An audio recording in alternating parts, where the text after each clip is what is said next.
குரு துரோணாச்சாரியரின் வரலாற்றுச் சித்திரம். குரு துரோணாச்சாரியர் பரசுராமரின் மாணவனாக இருந்து தேசத்தின் மிக முக்கியமான யுத்தகலை நிபுணராக உயர்ந்தார்.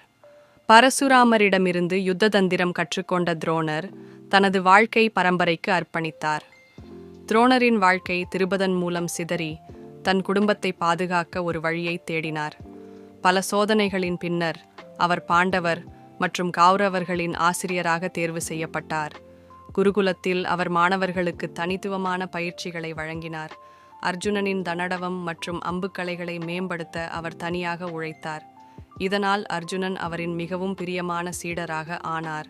அவர் ஏகலவ்யரின் திறமைக்கேற்ப சித்திரங்கள் வழங்க வேண்டும் என உணர்ந்தார், ஆனால் சமநிலையை காக்க வேண்டிய கட்டாயத்தில் இருந்தார்.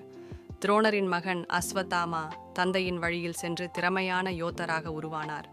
குருசேத்திர போரில் துரோணர் கௌரவர்களுக்கு தலைமை ஏற்று தந்திர நிபுணமாக செயல்பட்டார். பாண்டவர்களுக்கு எதிராக போரிடும் போதும் தர்மத்தை மீறாமல் இருந்தார். ஆனால் துரோகம் அவரை சாய்த்தது. அவரது மரணம் தியாகத்திற்கான சின்னமாக மாறி துரோணர் வரலாற்றின் நிலையான ஆளுமையாக விளங்கினார்.